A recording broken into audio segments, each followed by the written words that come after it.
De hecho, ACU, por mi figura, es la única entidad de pacientes que está en esa comisión de trabajo de la Unión Europea. Y luego, incluso este martes, estuve en el propio Parlamento Europeo hablando precisamente de esto y trasladando las dudas de los pacientes y sobre todo el deseo de que las cosas se hagan bien.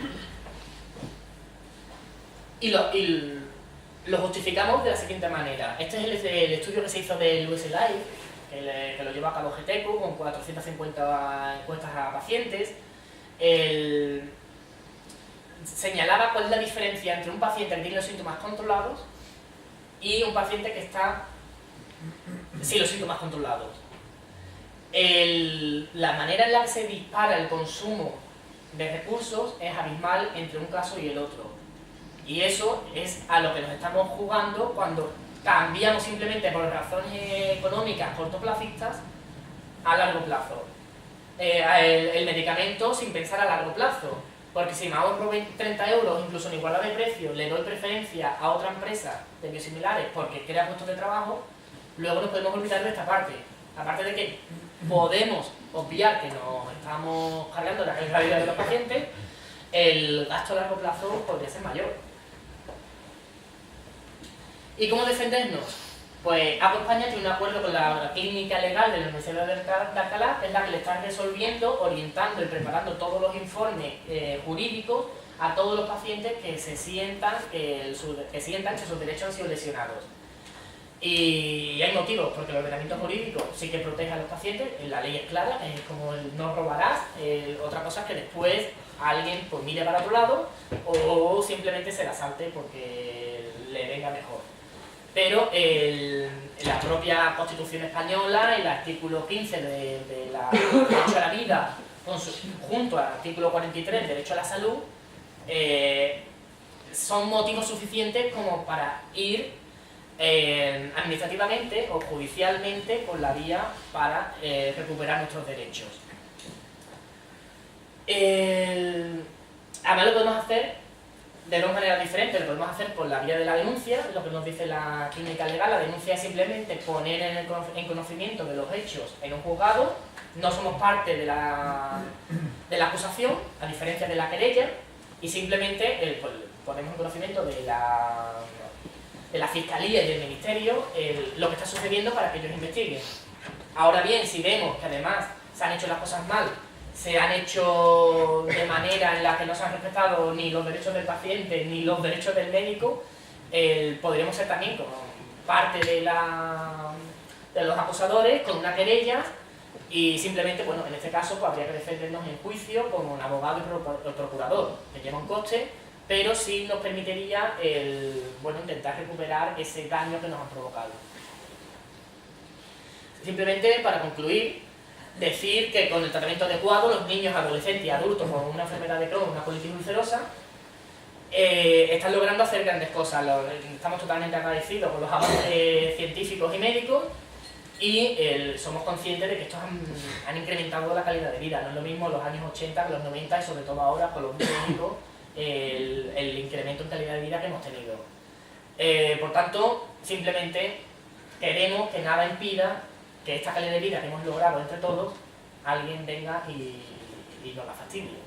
Y decir que solamente los pacientes lo que queremos es estar en contra de las malas prácticas a la hora de introducir un medicamento en el mercado. No tenemos nada en contra del medicamento y así se lo hacemos saber, por ejemplo, a las consejerías de salud cuando nos reunimos con ellas y si están de acuerdo, pues hacemos una rueda de prensa en la que se diga que se van a respetar los derechos de prescripción del médico y también el derecho a la información que tienen los pacientes. Y eso es todo. Muchas gracias.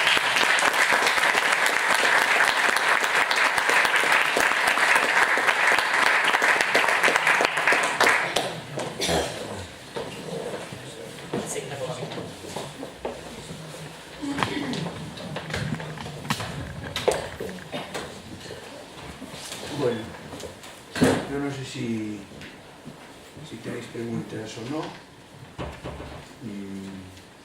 A lo mejor para muchos de vosotros es un tema un poco complejo, difícil, pero bueno, yo intentaré también aportar a desde un punto de vista médico, porque yo estoy muy metido en este tema, porque, bueno, porque muchos de vosotros no lo sabéis, pero, y volvemos a la primera frase que dije, aquí tenemos que estar todos en común, tenemos que publicitar estas enfermedades, saber que existen, porque esto que para nosotros es un problema, para vosotros y para mí, y para los que tratamos, en realidad, para los gerentes, para los ministerios, no es ningún problema, porque es una cosa mínima de todos los problemas que hay. Entonces, ¿por qué? Porque, por esto mismo que digo, porque estas enfermedades son importantes para vosotros, para los que la tenéis, para vuestro entorno y para los que la tratamos, pero realmente no es un problema de salud como otros que se venden mucho más. Yo creo que por ahí es el principal, que es un tema muy importante. Yo tengo reuniones por este tema, que os digo aquí mis compañeras del hospital de día, cada mes, cada 15 días, tenemos reuniones por este tema, es decir, por el gasto. De hecho, bueno, pues a mí tiran de las orejas todos los meses, me llaman el gerente, me llama tal por el gasto sanitario. Algún día que me veis cabrado en la consulta es por eso, porque pocas veces, pero bueno, pero es porque es un tema, y es un tema que llevamos discutiendo mucho tiempo, Nosotros aquí en Santiago no hacemos el cambio, nos hemos negado desde el principio, porque vamos a ver que salgan más evidencias. Nos regimos por los datos científicos y en principio no lo estamos haciendo porque todavía no tenemos, no porque no confiamos en estos fármacos, yo confío 100%. Yo creo que son los fármacos que van a ser igual de eficaces en un paciente nuevo, un paciente que nunca haya tratado este fármaco. Sinceramente, yo he ido a las fábricas, yo he visto cómo lo fabrican, he ido a las fábricas de Remicade, a las fábricas de Inflecta, y veo que no hay diferencia. Lo que pasa es que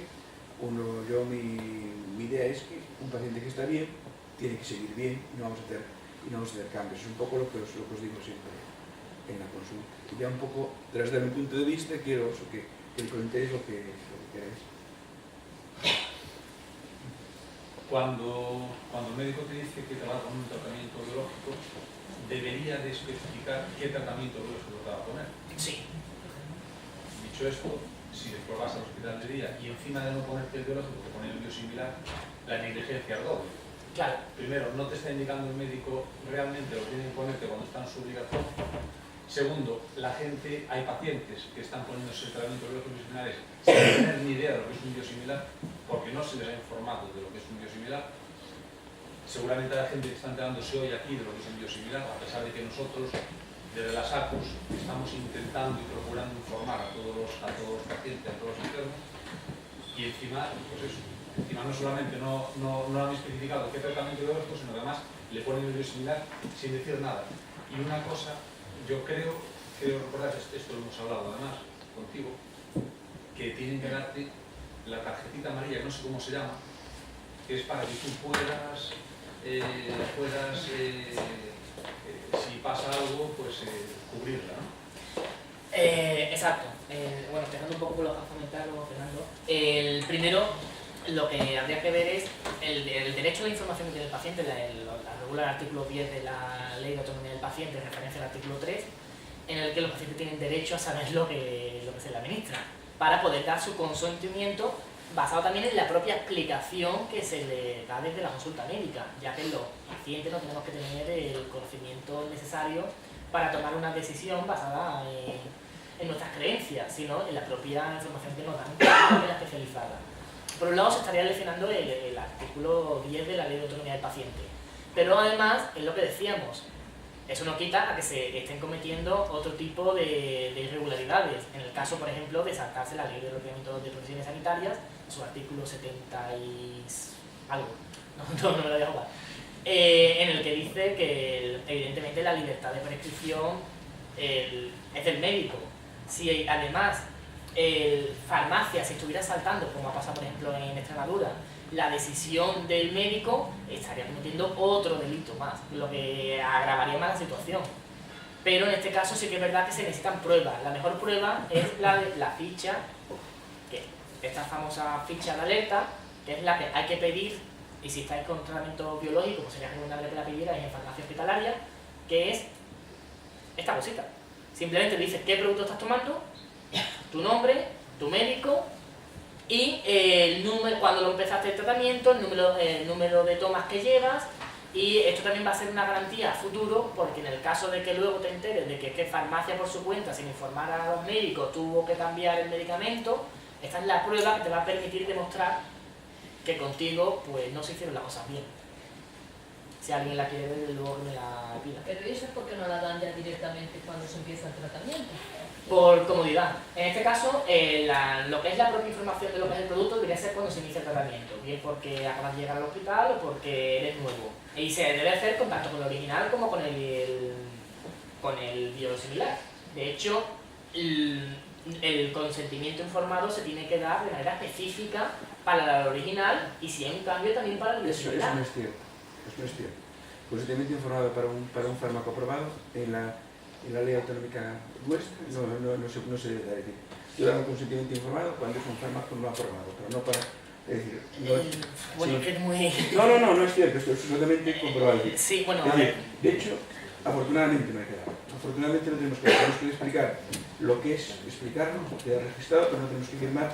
No, nada. claro, no, Bueno. que el conocimiento sea escrito que verbal. Bueno, vale, pero yo Sí, que no sí. confundas a la gente, no confundas a la gente, por favor. No, eso sí. Evidentemente, el consentimiento no tiene por qué ser escrito.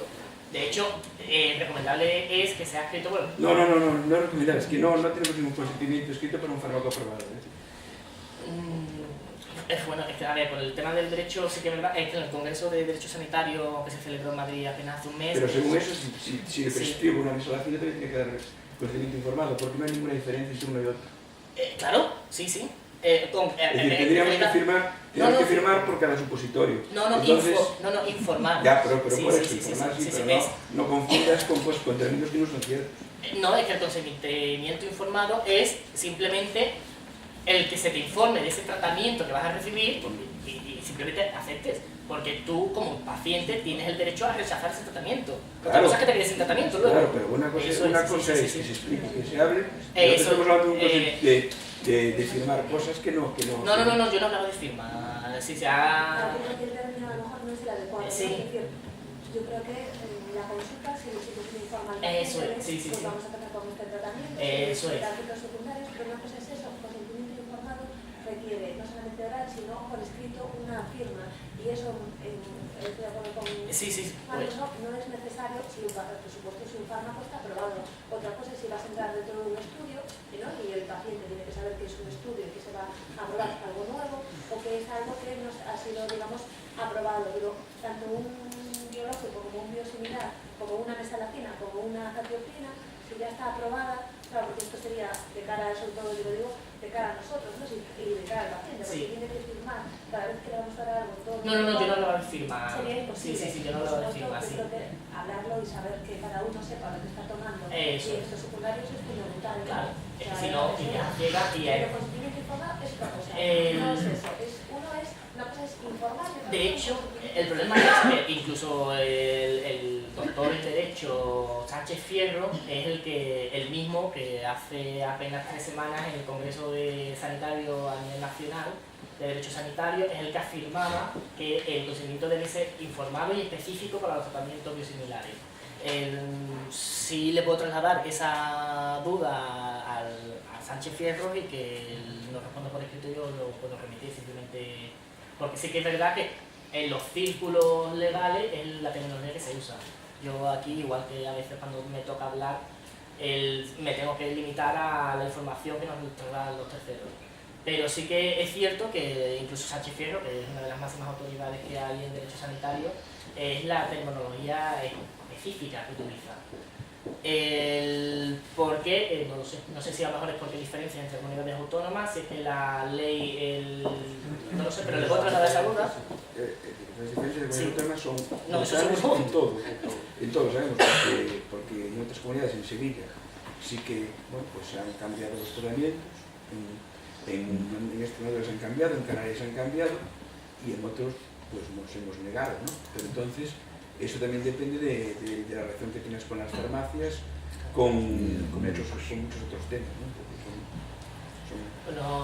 Lo que puedo hacer es eso, es trasladarle simplemente la duda a Sánchez Fierro y que nos la transmita y la difundiremos. Simplemente por aclarar y que no haya ningún malentendido. Pero esa tarjeta no tiene por qué ir firmada ni nada, simplemente poner ¿esta el historial, justo historial. No, esta tarjeta no es... lo que está tomando y nada más. No, esta tarjeta no se firma, esta tarjeta simplemente lo que indica es el tratamiento que estás utilizando, desde cuándo, en qué dosis Nada vas más, y cómo no vas. implica a nadie ni nada, No, simplemente no. lo que se está tomando. No, son cosas diferentes. Yo cuando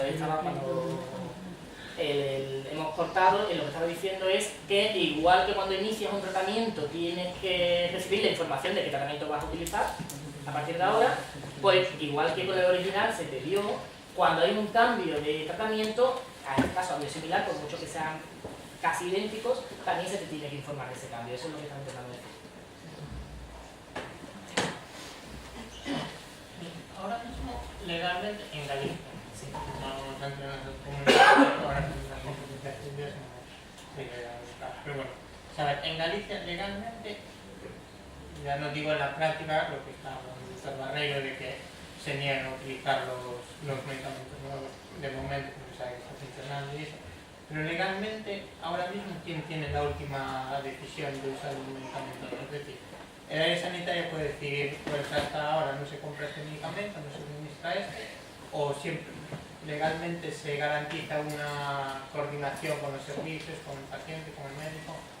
Legalmente, la última palabra tiene que tener el médico prescriptor. Otra cosa es que si vacias de contenido esa legislación que habilita al médico para ser el que toma la decisión, por ejemplo, con una compra centralizada y solamente dejando un único producto en el hospital, por mucho que el médico prescriba el original, en farmacia te van a dar el único que tienen, que ese es el problema que nos hemos encontrado en nuestra región. Claro, por el momento, legalmente está... El médico prescriptor. ¿Y decías que biológico cuál sería el original? El original, en el caso del infliximab, sería Remicade, y el biosimilar, o Rencima, Infletra o incluso Fixavi. Yo a un niño de 8 años, si se lo van a poner, yo puedo hasta un punto exigir que le pongan el original. Pero tienes que hablar con sus pediatras en este caso y plantearles el problema, es decir, plantearles el problema y ellos te dirán, bueno, pues sus razones por uno o sus razones por otro. Exigir, en principio, no. Exigir ahora mismo, no. Lo que puedes exigir es que no te lo cambien, no lo que ha dicho él. El otro puedes plantearlos encima de la mesa y que el pediatra te explique las razones por uno y las razones por otro. Claro, porque yo, bueno, está en un caso que está ahí, que si se lo van a poner o no se lo van a poner. Claro, a mí en principio siempre me hablaron de infliximab, no de un, claro, de nombre del similar, solamente ese tratamiento, claro. Yo no sé, pues claro, a lo mejor arriesgan con un niño de 8 años a ponerle un biosimilar.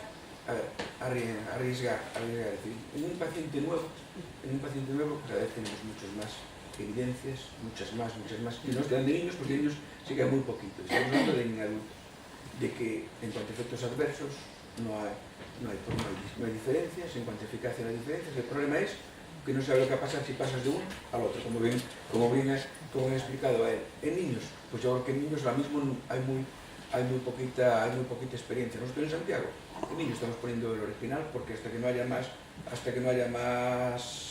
evidencia, mis pediatras de Santiago me consultan y digo, mira, pues yo creo que vamos a esperar, vamos a poner el original y cuando haya más evidencia sale. En otros centros no sé cómo está la cosa, un poco lo que os quiero comentar, que tampoco no sé cómo varía la cosa en los centros. Ahí, por eso, dependerá que consulten con su médico, con el farmacéutico y tendrán que llegar a un acuerdo. Yo sí quiero añadir una cosa, bueno, lo he estado mirando, y yo creo que la introducción de los biosimilares tiene que ser lo mismo que al resto de medicamentos lo que son los genéricos. Básicamente lo que ha hecho la administración, ya que no puede luchar contra las farmacéuticas, es una opinión, digamos, personal, como no puede hacer que las farmacéuticas bajen los precios tan enormes en los tratamientos biológicos, lo que han hecho es decirle, bueno, pues vamos a tener los biosimilares, que es el mismo principio aquí, y entonces intentar obligar a las farmacéuticas a que bajen el precio del biológico.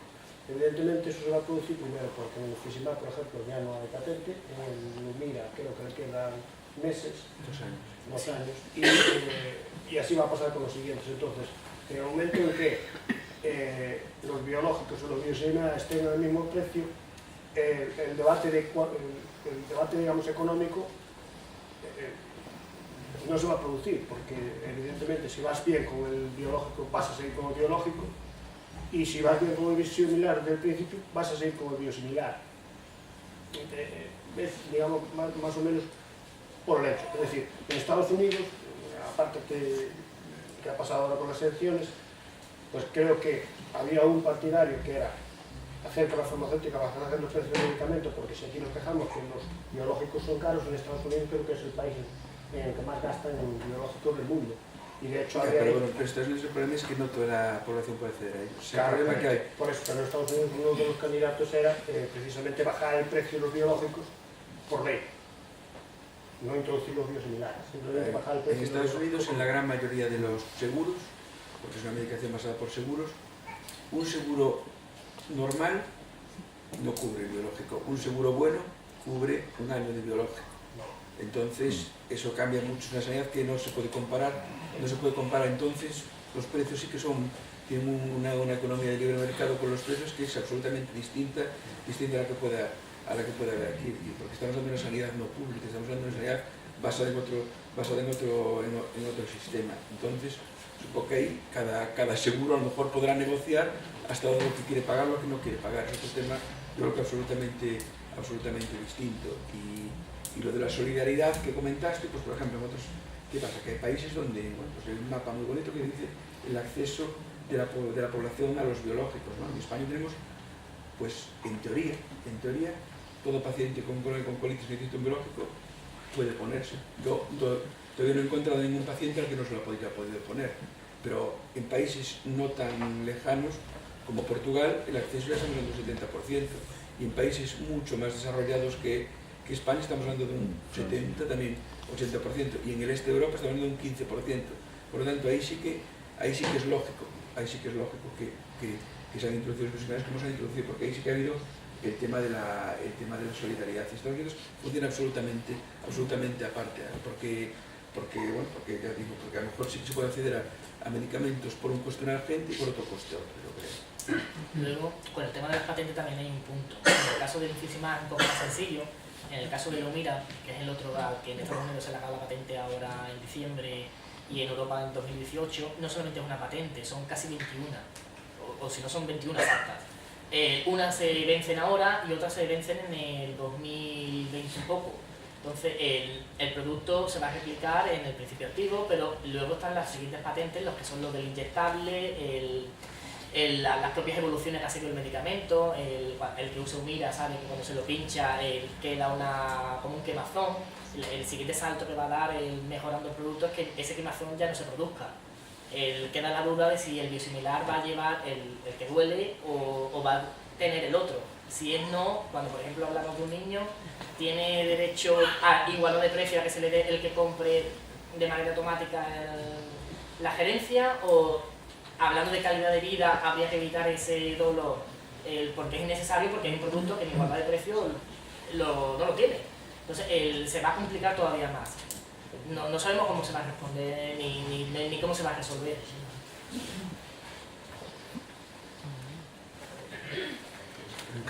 Bueno, ahora tenemos una pausa café. Después, si tenéis